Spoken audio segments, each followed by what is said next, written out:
Hello dear student, in this video we will discuss all the formula of chapter 8 electromagnetic wave। देखो हमने सबसे पहले chapter 1 पढ़ा था, इसमें अगर कोई चार्ज पार्टिकल रेस्ट पर है तो उसके आसपास इलेक्ट्रिक फील्ड प्रोड्यूस हो जाती है। और अगर मान लो किसी वायर में करंट फ्लो हो रहा होता है, यानी कि जब चार्ज पार्टिकल कांस्टेंट वेलोसिटी से मूव कर रहे हैं तो उसके आसपास मैग्नेटिक फील्ड प्रोड्यूस हो जाती है। और वहीं अगर कोई चार्ज पार्टिकल मान लो ऑसिलेशन कर रहा है, टू एंड फ्रो मोशन कर रहा है, कौन कर रहा है ऑसिलेशन? चार्ज। तो तब वो इलेक्ट्रोमैग्नेटिक वेव को प्रोड्यूस करता है। तो इलेक्ट्रोमैग्नेटिक वेव कब प्रोड्यूस होंगी? जब चार्ज ऑसिलेट करेगा या चार्ज में कुछ एक्सेलरेशन होगा। अब यहाँ पर सबसे पहले जो हमारा टॉपिक है वो है डिस्प्लेसमेंट करंट का। तो डिस्प्लेसमेंट करंट सबसे पहले जेम्स क्लर्क मैक्सवेल ने इंट्रोड्यूस करवाया था, जो कि ये बताता है कि अगर कहीं पर इलेक्ट्रिक फील्ड चेंज हो रही है तो वहाँ पर मैग्नेटिक फील्ड कैसे क्रिएट होगी। और इसका जो फॉर्मूला होगा, ये फॉर्मूला होता है I D equal to epsilon nought D phi upon में डी टी। एप्सिलॉन नॉट यहाँ परमिटिविटी है फ्री स्पेस की, I D is displacement current, phi है यहाँ पर इलेक्ट्रिक फ्लक्स, और D phi upon D T represent कर रहा है कि इलेक्ट्रिक फ्लक्स चेंज होने से डिस्प्लेसमेंट करंट प्रोड्यूस हो रहा है। और जो हमने पढ़ा था एम्पियर सर्किटल लॉ एसीएल में सिर्फ ये होता है V dot D L equal to mu naught I. तो उसमें एक फैक्टर और ऐड हो जाएगा, जो आई होगा, जो ये कंडक्शन करंट है वो आईसी है, तो इसमें डिस्प्लेसमेंट करंट और ऐड हो जाएगा। और एक और चीज, जो डिस्प्लेसमेंट करंट और जो कंडक्शन करंट है, दोनों का जो मैग्नीट्यूड है वो सेम रहता है। तो ये जो इक्वेशन आई इसको हम बोलते हैं modified ampere circuital law. Now, what is electromagnetic wave? So, an electromagnetic wave radiated by an accelerated charge, जैसे मैंने आपको शुरुआत में बताया था, which propagate through the space has covered electric and magnetic field। तो electromagnetic wave में electric field vector और magnetic field vector दोनों एक साथ होते हैं, oscillating perpendicular to each other into the direction of wave। इसका मतलब ये है कि जो इलेक्ट्रिक फील्ड वेक्टर होगा और जो मैग्नेटिक फील्ड वेक्टर होगा और जो डायरेक्शन ऑफ प्रोपगेशन होता है उसको हम कैसे डिनोट करते हैं, तो ये तीनों आपस में हमेशा परपेंडिकुलर होंगे।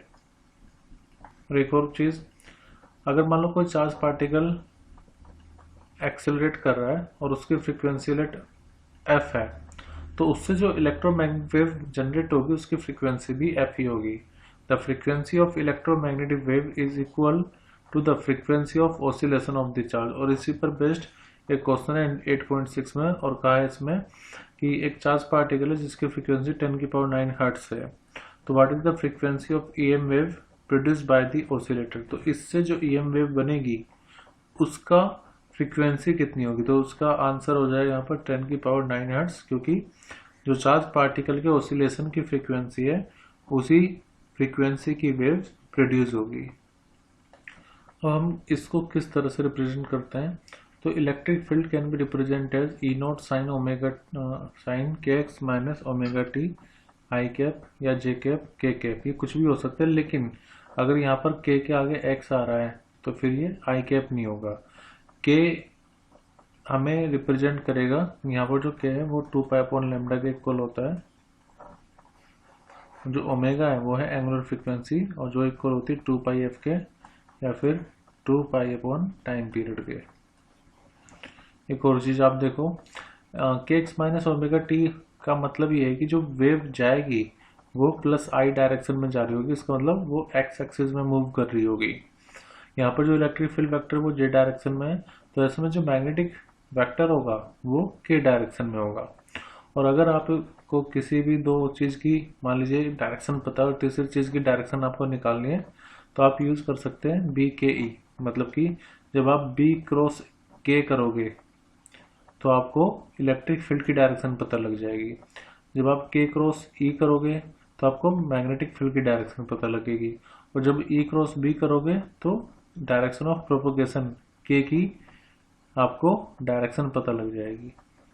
अब यहाँ पर जो ई नोट है या बी नोट है, तो ई नोट ये आपको बता रहा है peak value of electric field vector.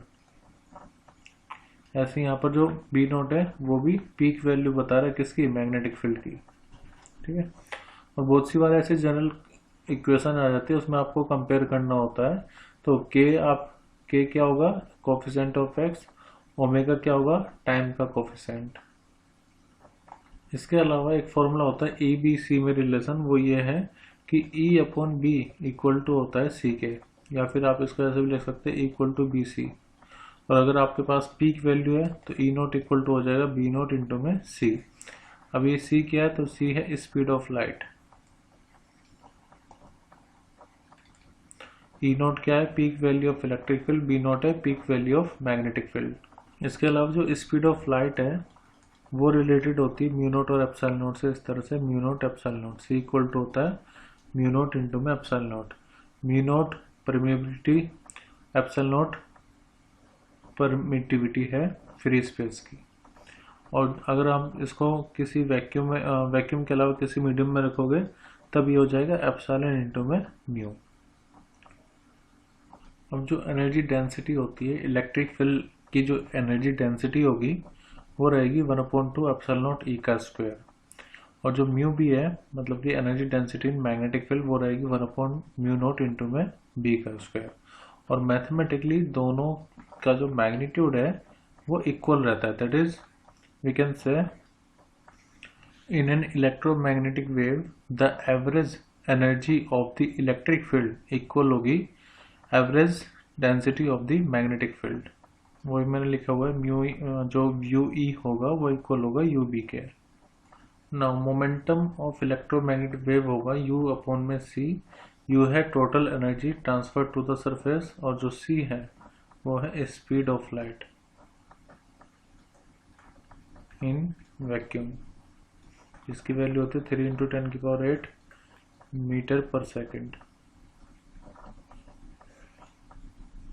Next formula है रेडिएशन प्रेशर का, जो कि इक्वल होता है आई अपॉन सी के।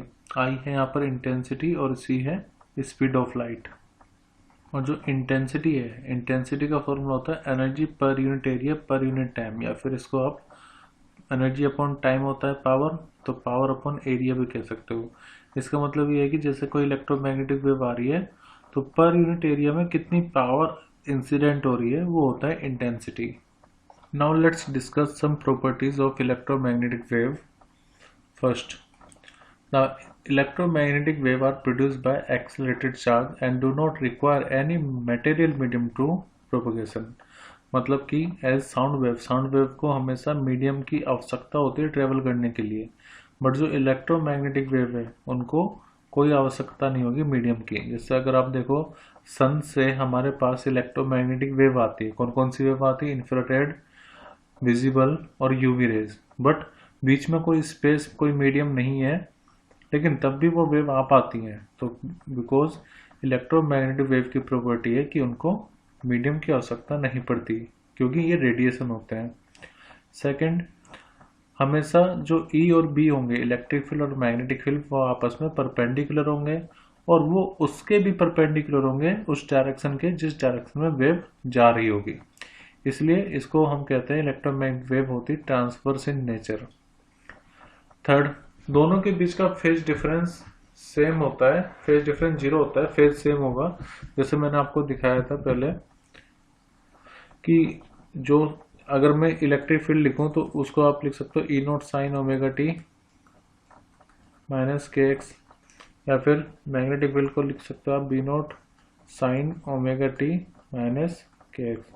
तो आप देखो एंगल जो है वो दोनों के सेम ही है, तो इसका मतलब कोई भी फेज डिफरेंस नहीं होगा।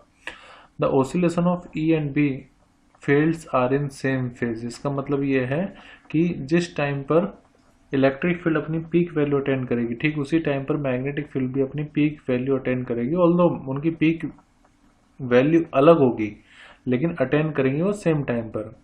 और जब इलेक्ट्रिक फील्ड 0 होगी उसी टाइम पर मैग्नेटिक फील्ड भी 0 होगी, तो इसका मतलब दोनों सेम फेज में रहेंगे। Fourth, electromagnetic wave free space में, देखो 7 तरह के इलेक्ट्रोमैग्नेटिक वेव होंगे, मैं आपको बताऊंगा आगे।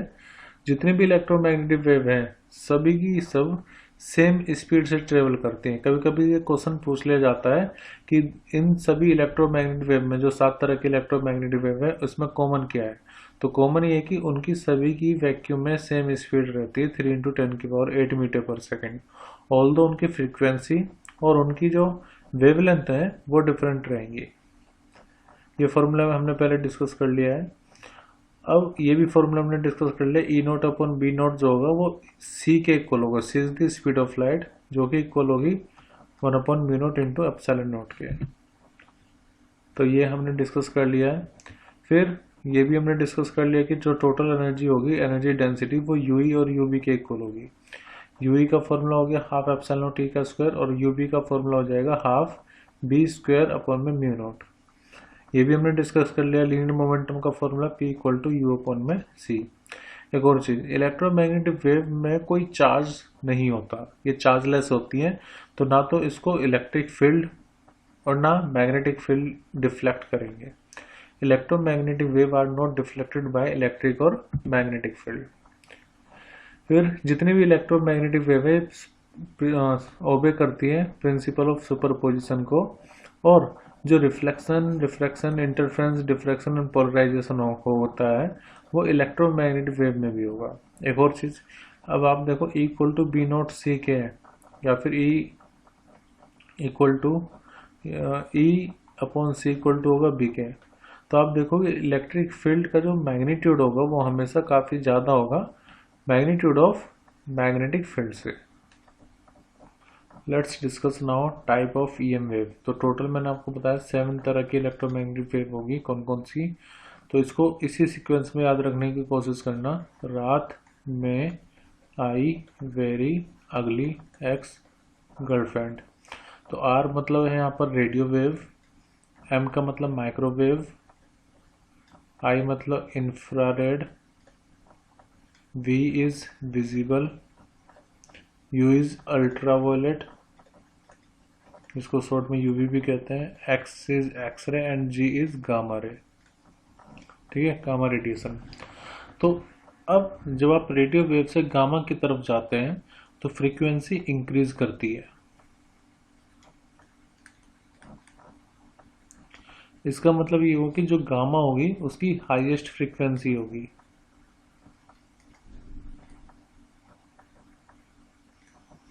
और आपने पढ़ा होगा E = होता है hc/λ या फिर h इंटू में न्यू। तो जिसकी फ्रीक्वेंसी ज़्यादा होगी, h is Planck constant, lambda wavelength है, जिसकी फ्रीक्वेंसी ज़्यादा होगी उनकी एनर्जी भी ज़्यादा होगी। तो ये जो गामा रे ये हाईली एनर्जेटिक होते हैं। एक और रिलेशन होता है वेवलेंथ इंटू में फ्रीक्वेंसी इक्वल होता है स्पीड के। अब इन सब की स्पीड तो सेम ही रहती है वैक्यूम में, तो लैम्डा इन्वर्सली किस पे डिपेंड कर रहा होगा, फ्रीक्वेंसी पर एक तरह से। मतलब कि जिसकी फ्रीक्वेंसी ज़्यादा होगी उसकी वेवलेंथ कम होगी। अब गामा की हाईएस्ट फ्रीक्वेंसी है, इसका मतलब ये हुआ कि गामा की लोवेस्ट वेवलेंथ होगी।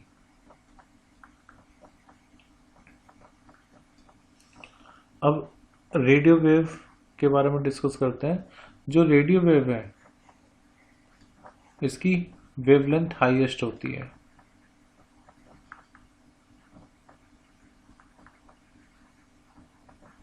और अगर वेवलेंथ हाईएस्ट है तो रेडियो वेव की जो फ्रीक्वेंसी है वो लोवेस्ट होगी। ठीक है, तो जब हम रेडियो से गामा की तरफ जा रहे हैं तो फ्रीक्वेंसी इंक्रीज होगी, लेकिन जो वेवलेंथ होगी वो डिक्रीज होगी।